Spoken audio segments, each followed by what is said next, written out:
you know, the metaphor where you shouldn't judge a book by its cover, which means, I guess, what a person looks like because of their clothing or something like that. But anyway, this book, Main Street by Sinclair Lewis.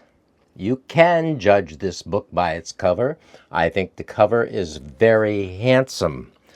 The cover by Nathan Burton, nathanburtondesign.com. He does a lot of covers, and I think it's just very attractive with the colors and the little car, and we see some village back there, and the lettering is nice. It's nice, and this is a brand new copy, well, released I think last year from England.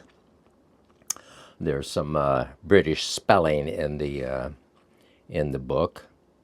Yeah, this edition first printed in 2023. So yeah, the book came out in 1920. So 103 years later, this version of it was produced, and then the year after that, I asked for it in my library, and I got the book. The reason I read Main Street is I'd been thinking about Upton Sinclair Lewis. Yeah, see, I went Upton Sinclair. There's two Sinclairs along the same timeline in the early 20th century.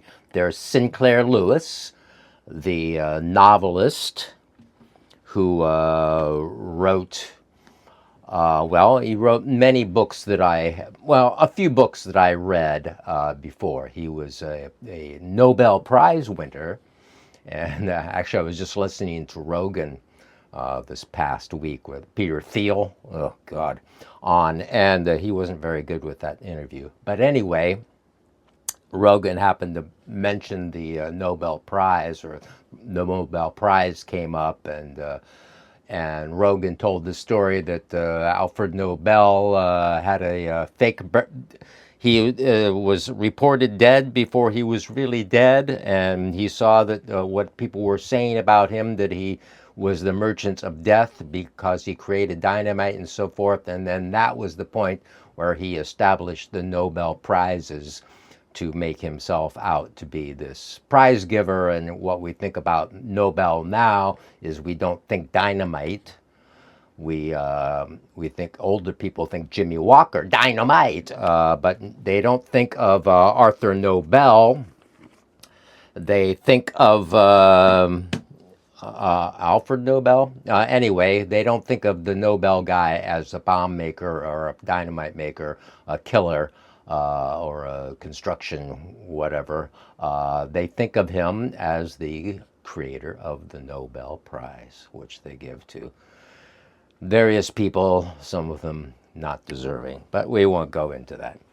Anyway, yeah, there's the other Sinclair, Upton Sinclair, was more of a political activist. They were both kind of figures of the left of the time, the liberal left of the 20th century. Upton Sinclair was a teetotaler, and so he lived a long, long time. He had a long life. Sinclair Lewis was an alcoholic and died at age 65 in 1951, which was the year of my birth. So maybe I'm Sinclair Lewis come back to tell you about his book, Main Street. Yeah, I'd read a few other Upton Sinclair Lewis novels. I read a few Sinclair Lewis novels back, 50 years ago when I first started investigating this kind of stuff. I'd read Babbitt, and I'd read Elmer Gantry, and I'd read Can't Happen Here, but I wasn't aware of whether I'd read Main Street or not, so I thought, well, if I read it, What the hell? I read it 50 years ago. I can read it again. What's the problem? Anyway, I'm glad that I took that chance and did read it again, which turned out to be actually for the first time. I have no recollection of anything in this book, and I doubt that I had read it back then. So it would be funny if I had and couldn't remember a single fact about it, but I think I would have remembered something about it maybe. But at any rate, I just did finish reading it rather quickly, actually, even though it's 422 pages. I can read about 100 pages a day. Yeah, that's kind of the top I can do. I'm a pretty slow reader, so that's why you don't see so many books from me as you might see from other people. Of course, a lot of people just do book hauls. Oh, I got this book, and I got this book, and I got this book, and I got this book. Okay. Well, so I got this book from the library, and what goes on in Main Street is it's a perfect book for someone like me, a person who looks at this culture, at the world he finds himself in, and wants it to be different. Is discontented with the way it is, and it is all about this discontent in a woman named Carol. Now, Carol it all takes place in Minnesota, uh, in where Sinclair Lewis is from. He was born in Sauk Center, Minnesota, wherever that is. So it takes place in Minnesota. Carol in the novel, Carol Midford, I think, was Milford or something was her original name, doesn't matter. So Carol, we meet Carol as a young woman who becomes a librarian, and she becomes a librarian in St. Paul, with Twin Cities, St. Paul, and Minneapolis, St. Paul, right? Yeah, I've never been there. But so she becomes a librarian in Minneapolis, and while she's there, she meets a doctor named Will Kennicott, and ultimately the two of them marry, and Will wants her to come out to live in his just swell community of Gopher Prairie. So I don't know, it's not really a very appealing name, but Gopher Prairie is the name of the town where most of this takes place in the novel. So Carol is shown photographs by her soon-to-be husband of this beautiful place, and he said, "Oh, it's just a beautiful town. You'll love it," and sells it, very very vociferously. And so they move out to this little town where he's one of the town doctors. There's like 3,000 people in town, and they have like one or two other doctors, and he is a doctor. And the timeline of this story is, it doesn't give an exact date, but I think it's around 1915 to right around the time where it's published in 1920. So a lot of the events that go on around then, I didn't quite sure where we were in the timeline when I began it. I thought it was all kind of in the 20s. Of course, it couldn't have been in the 20s since it was written in 1920. But anyway, it's, they mention movies. They go to the movies a lot. And of course, silent films, which, before 1920 were not that great. I've watched a lot of silent films. I love silent films. My favorite being City Lights by Charlie Chaplin. So,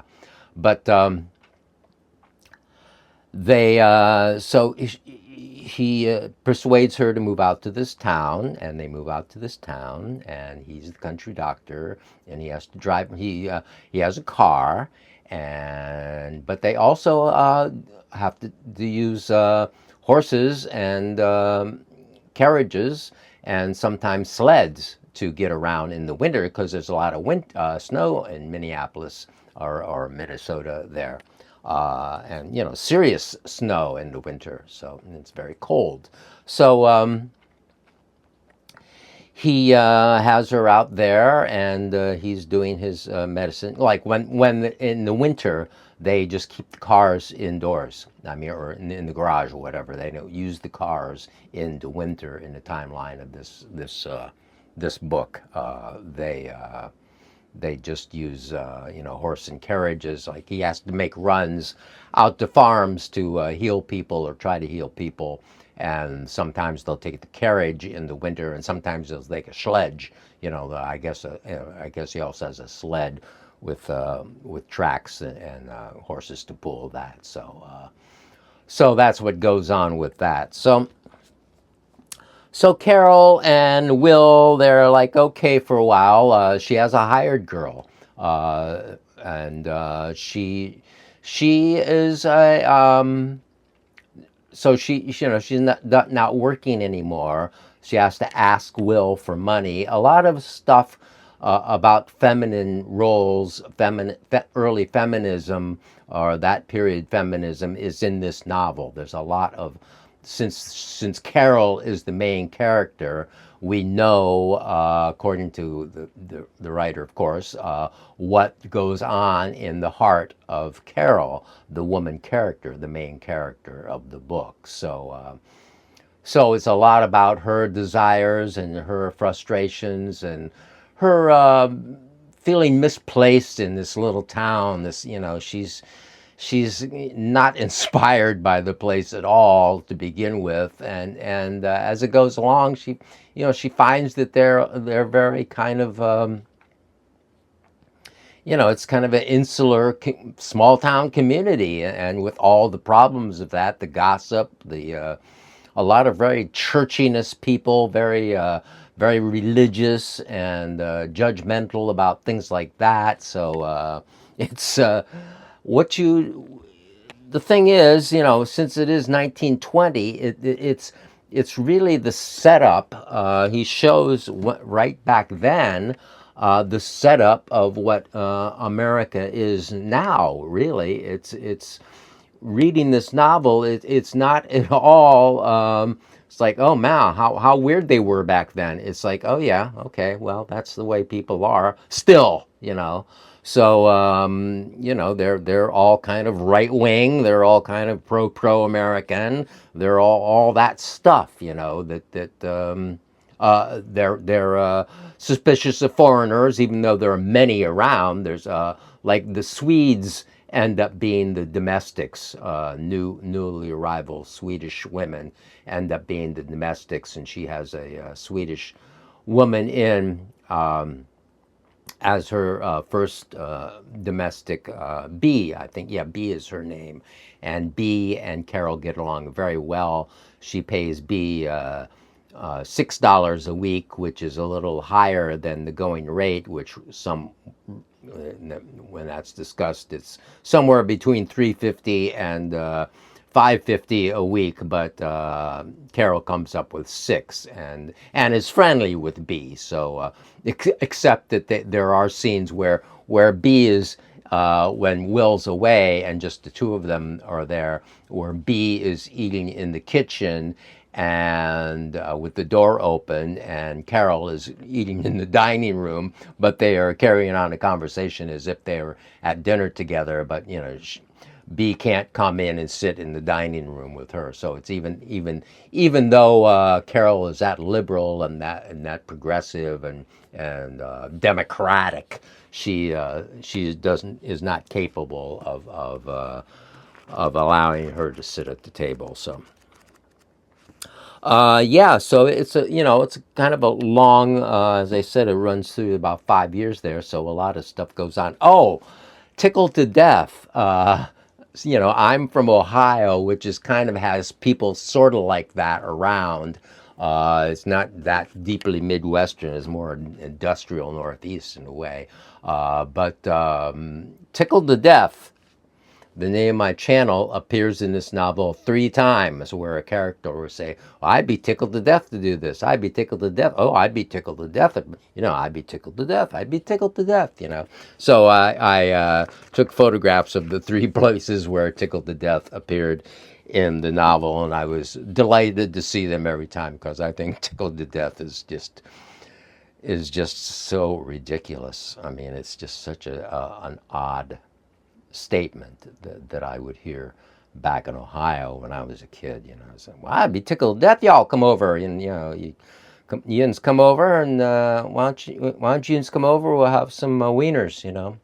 I'd be tickled to death you could do that. So that was the tickled to death. So anyway, I really resonated with this character of Carol and her struggles with the community, and the insularity of the community, and the backwardness, and their lack of wishing to know anything. Is from chapter 22. It is an unimaginatively standardized background, a sluggishness of speech and manners, a rigid ruling of the spirit by the desire to appear respectable. It is contentment, the contentment of the quiet dead who are scornful of the living for their restless walking. It is negation canonized to the one positive virtue. It is the prohibition of happiness. It is slavery self-sought and self-defended. It is dullness made God. That's one of his explanations of the way the place is. Respectability in Gopher Prairie, said Carol, is reinforced by vows of poverty and chastity in the matter of knowledge. Except for half a dozen in each town, the citizens are proud of that achievement of ignorance, which is so easy to come by. To be intellectual or artistic, or in their own word, to be highbrow, is to be priggish and of dubious virtue. So there you go. That's the kind of situation that she's running into of this, and doesn't that sound familiar into a whole subset of America, or a main set of the main culture of America as you might know it today? So we go through the conflict with the couple, and it so much of it has to do with these things with Carol. She is intellectual. She reads. There are a few other people who read, but she reads a little higher than some of the others. And in certain scenes, the books are blamed for her attitudes, for how she's so wanting things to be better and wanting things to be artistic, and all this stuff is it's blamed on the books that she's read, these ideas she's contaminated with from the East, or from Europe, that kind of a thing. So there was a conflict that goes on between them all through the book, but they come together and go apart. It's just it's like a couple actually is. Their sexual desire for each other kind of falls away pretty quickly. She ultimately does have a child a few years later. She has a boy, and she keeps wanting to make things better in the town. There's a women's club that she kind of joins, and all this stuff goes on, and it's really good. I mean, I really did enjoy the book, and felt that it really did describe the dilemma of America, of this sort of place where really money is all that matters, and war and winning at wars, and you know, as I said, it's quite familiar with what we're familiar with here. And the war does eventually, World War I does eventually break out. Not that many people from the town are brought into the war. A few. It's you know, they're making money off the war. They're you know, they're farmers out that way, so they're making money selling wheat and all that. So you know, the thing is, America did really well in these wars in the 20th century, in that you know, we came out winning, and making a lot of money out of it. And I actually think that's what's kind of destroyed the country is, well, winning World War II is definitely was a destructive thing, and you know, created this whole war industry that just kept going and wouldn't stop. And you know, out of that, the intelligence thing came up, and well, I've talked about that in other things, so I'll go into that here. So Main Street, really good book. I really liked it, and I don't know what else I have to say about it, but I think it's worth reading. She does get out of there for a while and comes back, and you know, it's not entirely plot driven. It's driven by these characters and the desires of these characters and the moods of these characters. And you know, it's very kind of intelligent book in a way, even though it does have you know, a lot of romance in it. There's you know, they both meet other people, you know, and scandal erupts in the town, and people are chased out of town because of scandals, you know, all this kind of stuff that you would know for happening in a book like this. So I really liked it. Main Street by Sinclair Lewis, not Upton Sinclair. Main Street by Sinclair Lewis. Good book. Next, I'm going to read Jimmy the King, which is about the cops in Long Island. So I've already started it. It looks really kind of interesting. So that's going to be up next.